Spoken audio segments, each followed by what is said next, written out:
do this correctly.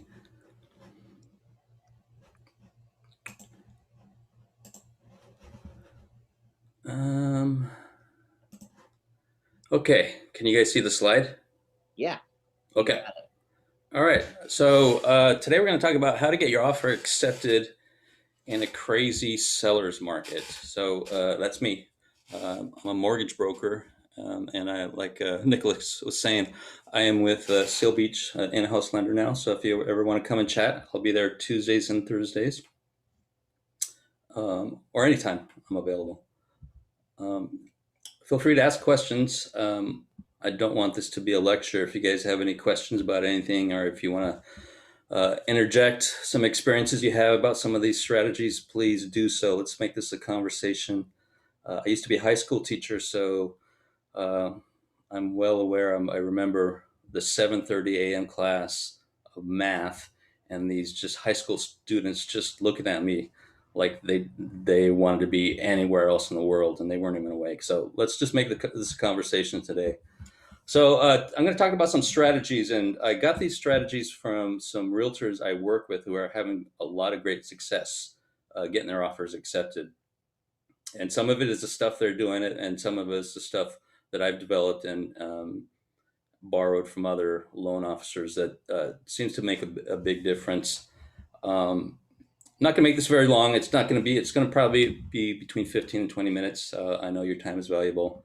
So let's go ahead and get started. So every offer has two components, right? It has the logical numerical component to it. It has the prices and terms, right? The dates and all the stuff that go on the sale agreement. But every offer also has an emotional component. It's just as important. As human beings, we make decisions from an emotional standpoint. We make emotional decisions, and then we kind of rationalize it with logic later on. So we have to realize that the offer we make has to take into consideration the emotional aspect with the seller and the listing agent as well, and the buyers. So we have to keep that in consideration as well. So we're going to talk about little bit about both of those today. So creating a strong offer, that's the most important part in today's market, right? And we're going to talk about removing or mitigating the contingencies and doing it safely. Because, I mean, your job is to protect your buyers, and that's my job as well, financially, to protect the buyers. And just by removing the contingencies without having any kind of backup, I mean, that's kind of dangerous. So a lot of offers that are being accepted have very little contingencies or mitigated contingencies. And so we're going to talk about some strategies for that as well. So the three contingencies we're going to talk about removing or mitigating are the financing contingency, the appraisal contingency, and the inspection contingency. So removing the financing contingency, that's pretty much on my part, what I can do. So what we can do is what we call a TBD approval. So that means to be determined. Um, Essentially, it's a full underwriting of the buyer with the underwriters at the lender for credit, income, and assets. So they go over everything. It's just pretty much a full approval. We just need a property at that point because we can't do anything about the property because we don't have an accepted offer. So coming in with a TBD approval, a full approval of underwriting, that's telling the buyer, the sellers, and the listing agent, we're ready to go. I mean, we've already gone through underwriting, and we're ready. These buyers are ready and approved already. So that makes the offer a lot more stronger. We just have to make sure the buyer makes no changes during the process. Um, that means they can't quit their job, and you would think that would be a no-brainer, but believe me, it's not. They can't make any. They can't change jobs, right? They can't start any new credit. They can't buy a new car. They can't start a new credit card or credit to buy furniture for their new house or um, whatever. And they can't really take money in or out, large chunks of money in or out of their bank account. So those will all raise flags with the lender because they do a credit check before closing. They do one in the beginning, and they do it before closing. They do an employment check before closing. They actually call uh, the employer to see if he's see if he still has a job, right? And then they're going to want to see the latest bank statements as well. So we just have to make sure that the buyer makes no big changes after they get approved with the lender, and then we're fine. And the other thing that I did put on here is they also check the federal registry at the end to see if they have any delinquent or delinquent mortgages, federal mortgages or loans, and that includes student loans. So if they're delinquent on their student loans, uh, that's a big deal. But I don't know if you knew this. The mortgage application went through a huge revision a few months ago, and they've added a lot of questions. It actually caused a lot of turmoil in the industry. But I think it's better because it asks more questions, and it does ask those questions. You know, are you delinquent on any student loans or federal loans and stuff like that? So if they're honest on that, and I always come back and ask them again because sometimes they just go through the application just to get it in. I just want to make sure. So if we can make sure they have make no changes and that they're not delinquent on any federal loans, I think we're fine. So we can safely remove that financing contingency.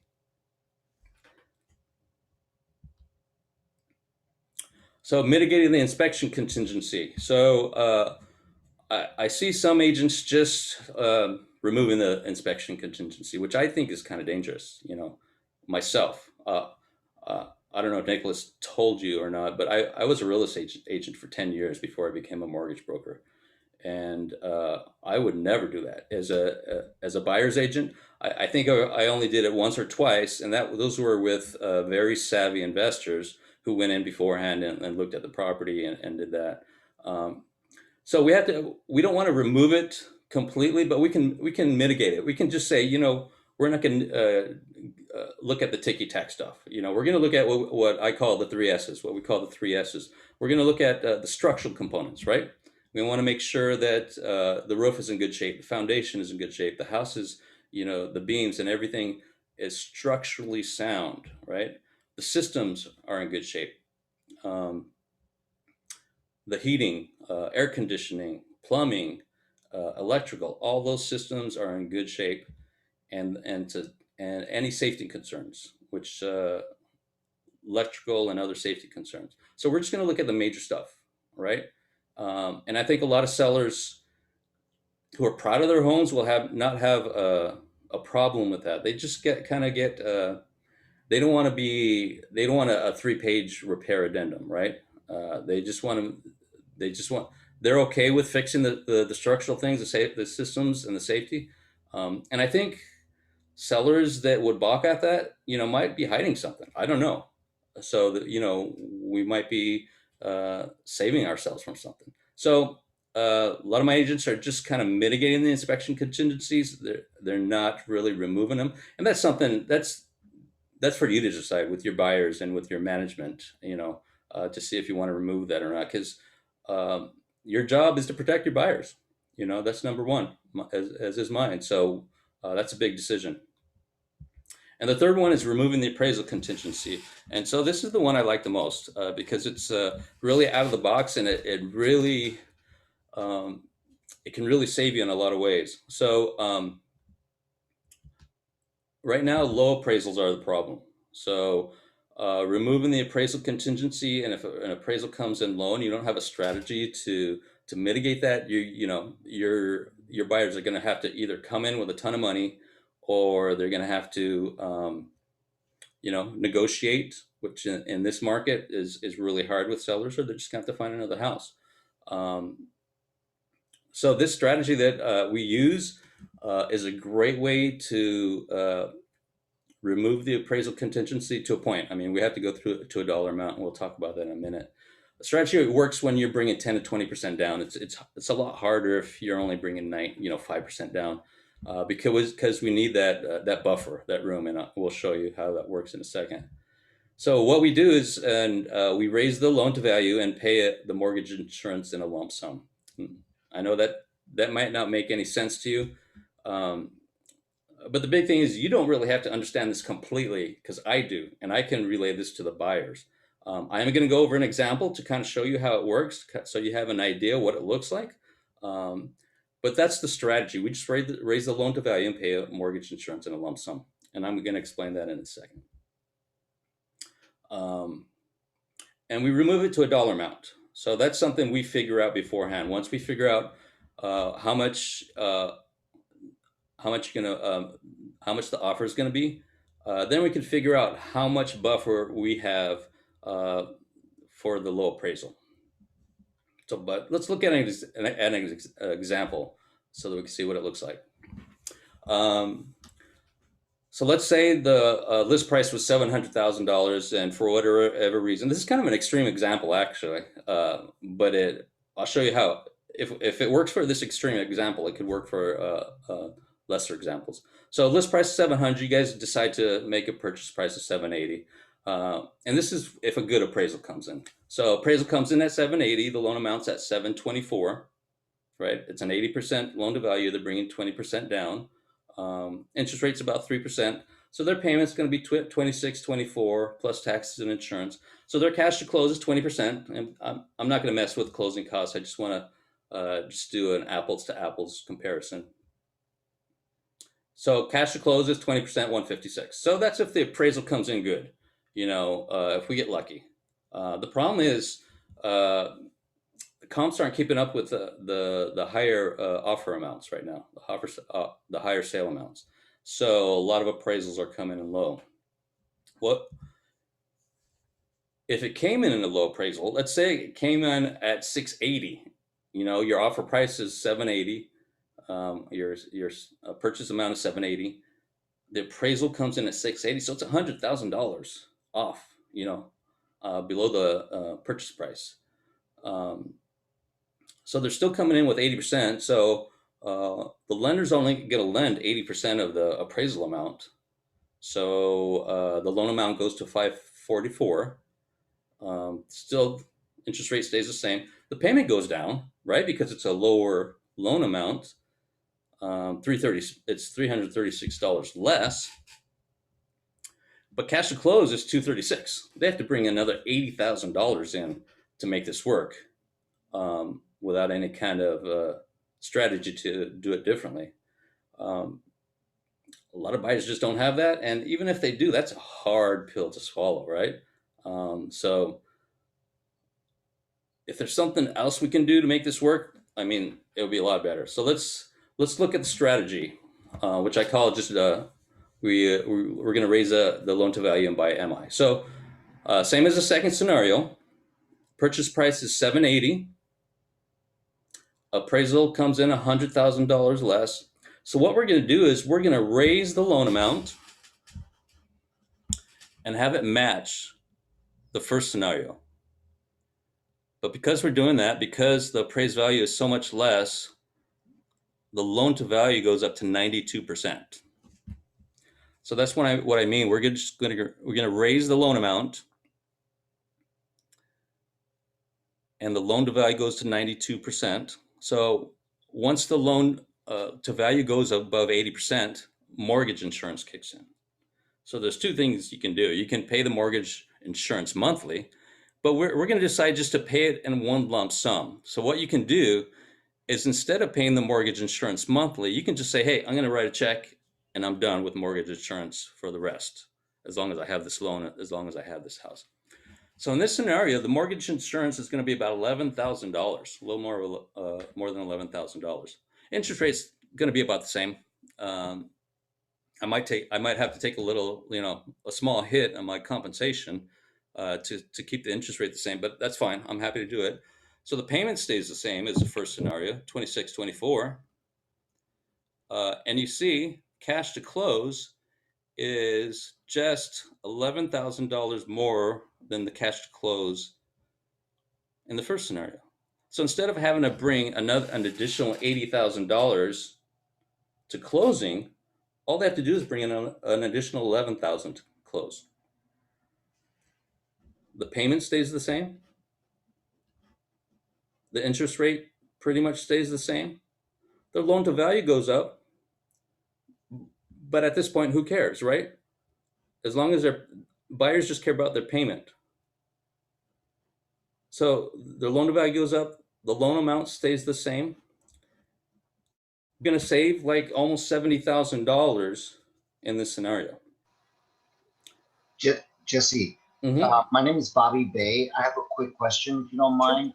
Yeah. Okay, I kind of understand that when you say pay the mortgage insurance in lump sum, 11,200, is that for the duration of the 30 years at a one-time fee, or until the property revalues at 80% or something? What do you mean by lump sum?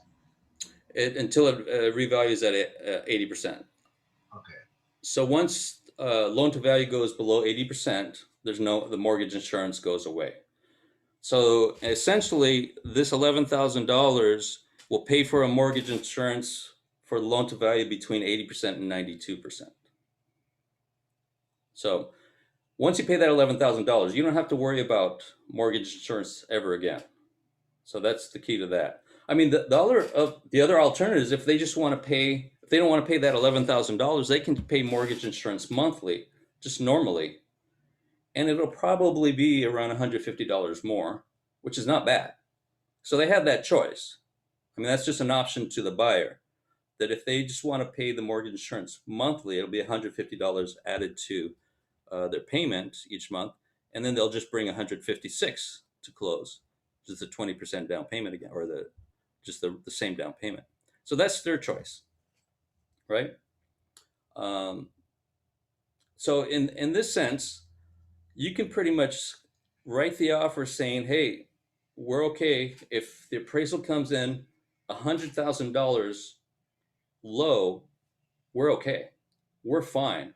We'll guarantee that, and so we'll remove the appraisal contingency up to $100,000.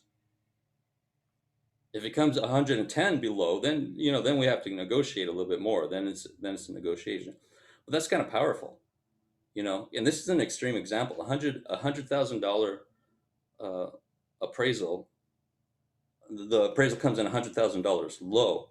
That's an extreme example, but it works. It still works at that amount. So even if you're at a lower sale price and the appraisal only comes in $25,000 more, and the buyers are bringing 80%, I mean, that's an easy one to do. So, um, so why does this work? Well, a Tbd approval, which means we're approving the buyer before they make the offer. They're approved buyers with the underwriters, with the low appraisal strategy we just talked about, and just saying, hey, we're not gonna go crazy with the inspections. We're just gonna make sure it's a good house and that we're fine. That becomes a very strong offer, and this is why some of my agents are having a lot of success, because they're coming in with these three things, and it's working. Does anybody have any questions about these? I kind of rushed through them a little bit.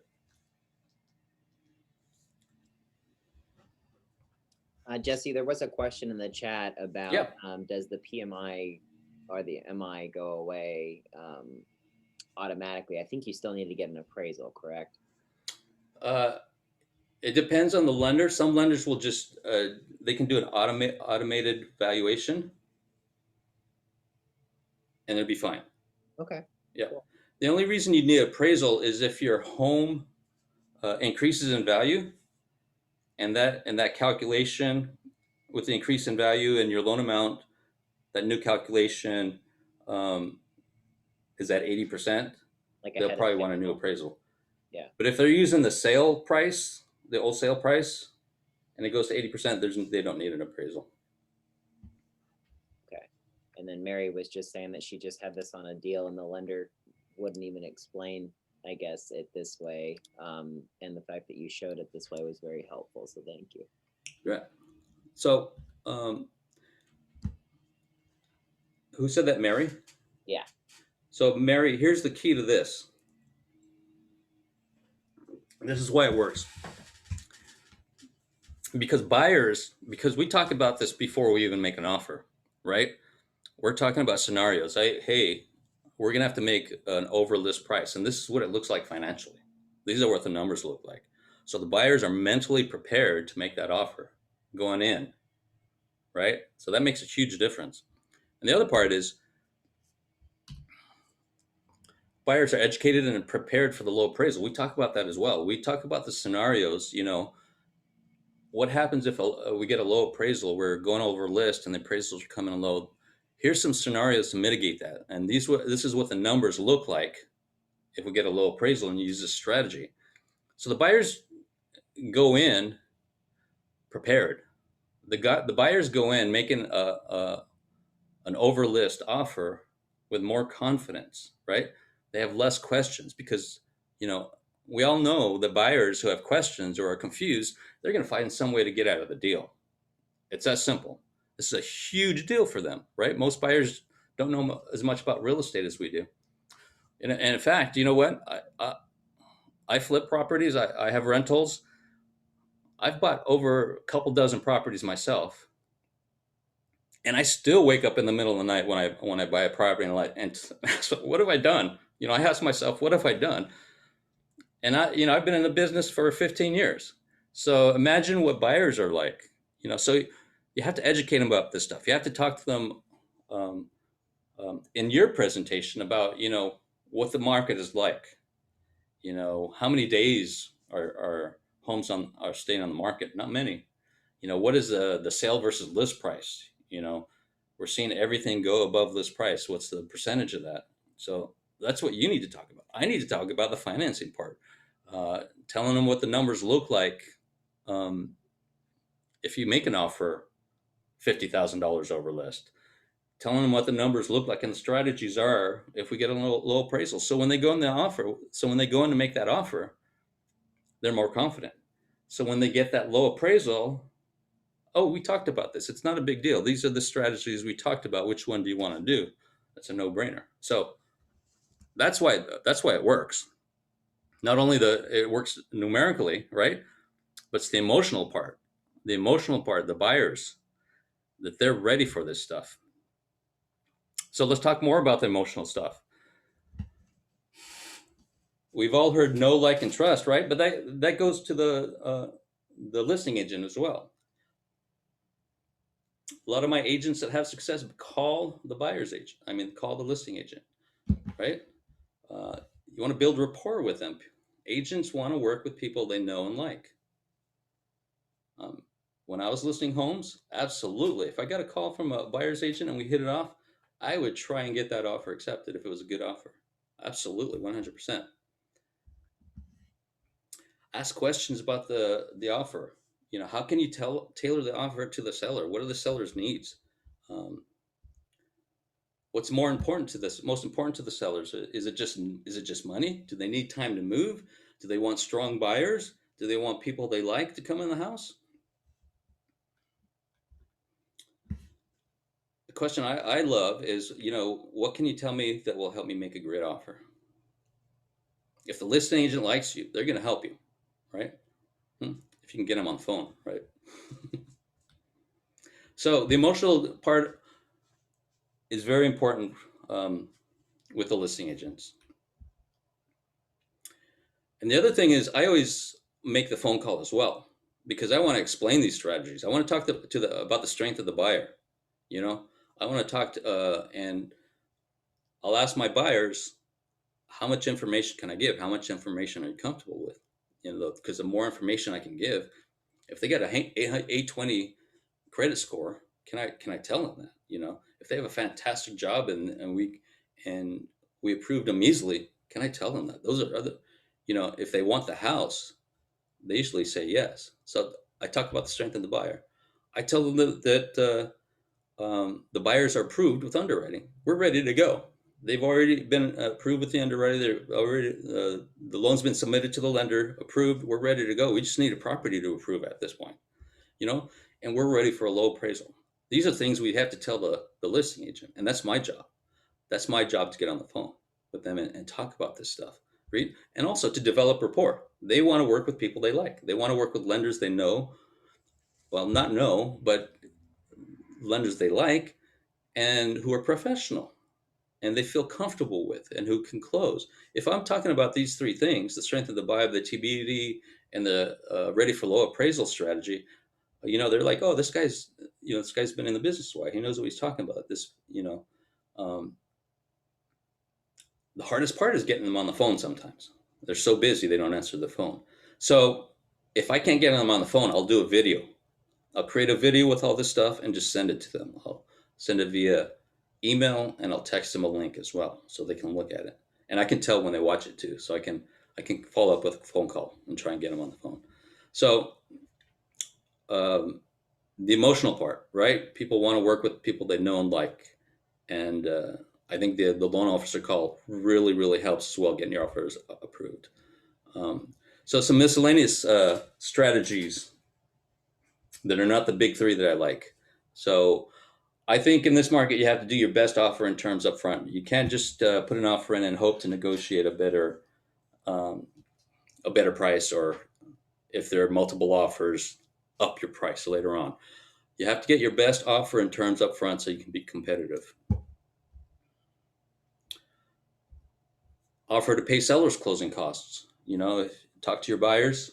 If we have the money, if it's if it's doable, we can pay for sellers closing costs, and it's not a whole lot of money. Buyer's love letter. All right, Nicholas and I talked about this. This is against NAR rules, I guess. The attorneys don't want this done anymore because uh, there's a possibility of litigation, of being sued, and I get that.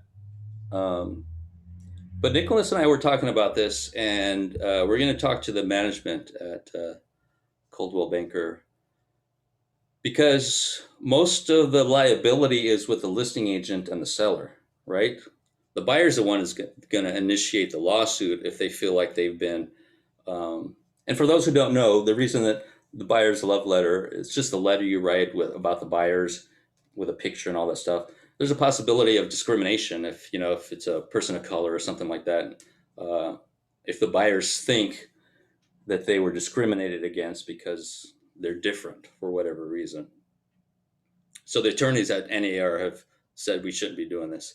But the liabilities with the listing agent and the seller, not the buyer's agent and the buyer, because the buyer will initiate it. But still, it's against company policy. So, but we're going to talk. Nicholas and I are going to talk to the management to see if it's okay if I initiate this letter with the buyer and keep the Coldwell Banker agent out of it, because I don't feel there's a whole liability on me or the buyers. The liability is with the listing agent. So we'll see. I think it's very helpful. When I was a listing agent, I know for a fact that the letters we sent oftentimes helped, because there again, it is again, it's an emotional process. The sellers want to sell their house to a family who's going to take care of their house, right? Because they raise their kids there. They want to. It makes a difference if they get a letter and they fall in love with the buyers. That's a big deal. So we'll see. We'll see if we can do it or not. Personal touch.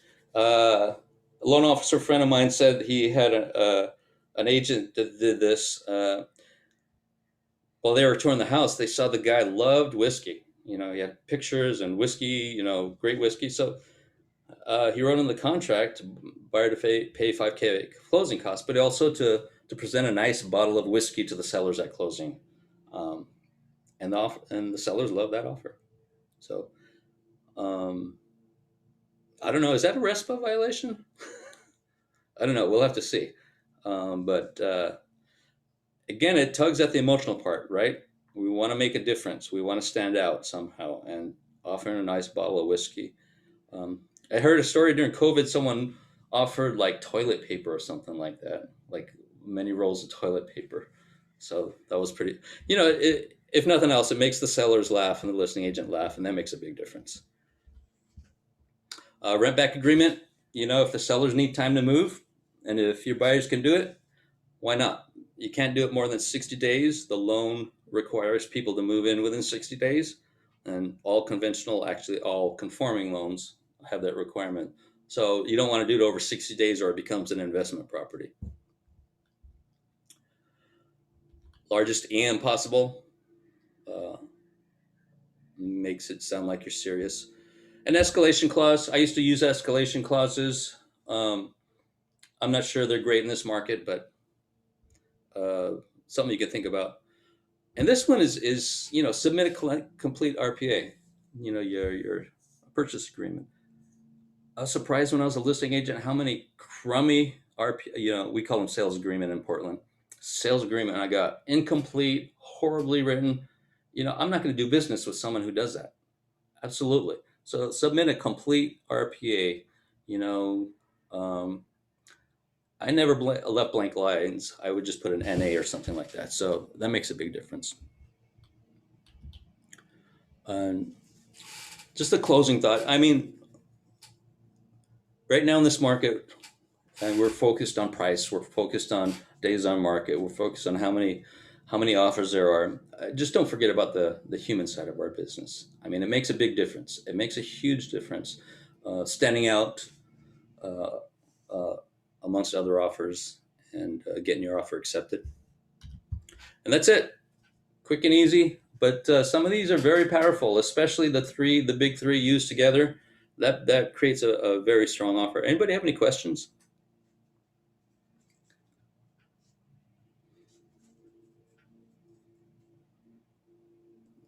Well, great. I appreciate your time. No, And if you want to get in contact with me, here's my contact information, or you can just talk to Nicholas. He'll